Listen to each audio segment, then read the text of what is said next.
Okay, the comedy, the assessment objectives for comedy, especially section A, the Shakespeare passage. So, preamble by the AQA, all questions are framed to address all the assessment objectives.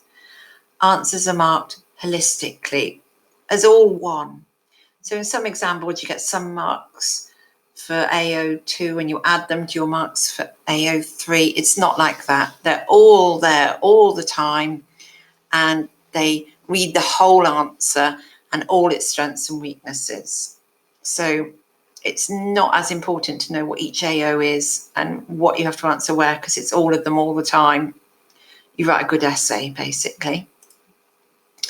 So AO5 is the first one that they put, because it's their favourite one. Explore literary texts informed by different interpretations. But really, with section A, you're not going to get many different interpretations. You might comment on the choices made by directors and the different ways they might play the scene. But if you look at what the possible ideas are, these are just interpretations or reading about it or thinking about it. It's not really debates or anything like that. So the one that's always first is the trajectory of the extract, the arc of how things are going. So that's where you're getting your AO5, is doing your arc. But look, they're always going the comedic trajectory, the comic dispute, the comic scuffle, the comic confusion. Looking for another one, the comic violence, comic use of the event, comic delight. They do like saying comic, don't they? So yeah, don't think about it in terms of an argument. Think about it in terms of writing your arc and writing about comedy. The next one we have is AO4, explore connections across literary texts. How you might go wrong is think you have to write about a different Shakespeare play or mention another play. You don't. With respect to the significance of connections with the comedic genre, as long as you're writing about comedy and how Twelfth Night is like or not like a comedy, then that's what they mean by literary texts. They don't mean name them, they mean write about comedy. And they tell you to pick 2 or 3. And from this extract, which I haven't given you or shown you, they picked out mistaken identity, wit, fooling, comic violence, confusion. And then they later, in other things, they've said, pick out 2 or 3 and hang your answer around those. So writing about the comedy that's in the extract you can't help, but AO5 and AO4 are done. So AO3, demonstrate understanding of the significance and influence of the contexts in which literary texts are written and received, written and read or watched. So you might go wrong here thinking you've got to write about who was the Queen at the time and what she said on the 3rd of July or something. It's not that type of context. It's very often the context of comedy. This is what you expect in a comedy. That's the context. It's not worth you thinking about. So look here, they put the context of power. Who's the most powerful character between Feste and Sebastian? The context of gender, with Olivia as the female head of the household, in that extract. The social context of the relative status of the characters, who's high status, who's low status, because it's relevant in that passage. Basically, if you write about the passage and you're writing about comedy, the context is done. So, AO2, this is half of the question. Analyse ways in which meanings are shaped in literary texts. It's an odd expression. And it's the second half of your question, which is a comment in detail on dramatic methods.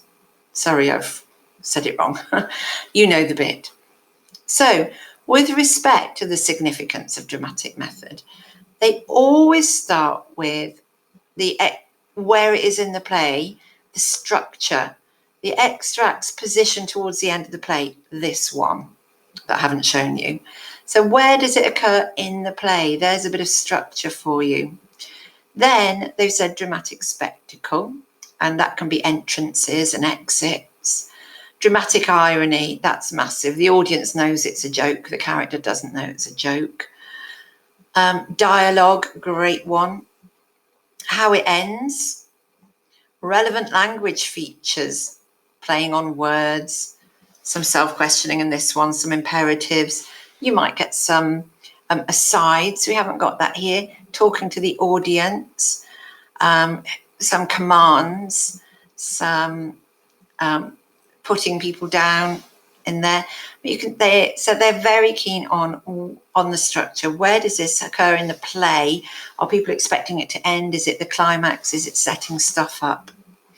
So this is a big bit that we have to make sure that you can do. And AO1 is the same for everyone. Articulate informed, personal and creative responses to literary texts using associated concepts and terminology and coherent, accurate written expression. God, I would love some coherent, accurate written expression.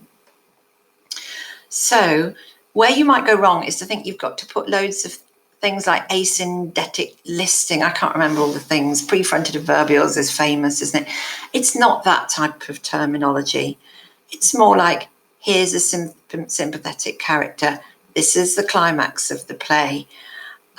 This contrasts with earlier. This is a stereotype, but it's been subverted. It's all the words that we've, I'm sounding vague now, lots of the terminology that we've come across before, as on the slide before. I can't get it to go on the slide before. Hold on. These, the spectacle, dramatic irony, the dialogue, the language features. So you know that. Don't be making up posh stuff that doesn't mean anything. But if you're coherent and accurate, that you're a step ahead of most. You're making good arguments and you've organised them well. You're writing technically accurately.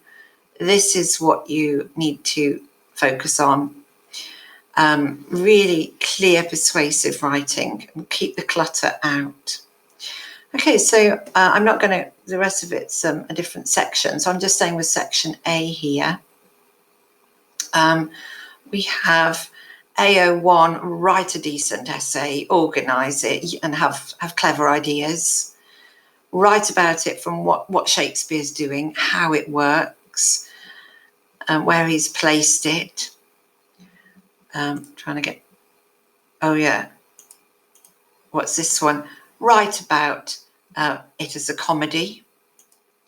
Write about it as a comedy. Write about it as a comedy. And I'm basically trying to tell you to calm down about assessment objectives. Just to reiterate, they're all in all the questions. The answers are marked without thinking about them too much, without separating them out holistically, keeping them all together. And they're going to read the whole essay and put it in a band, because if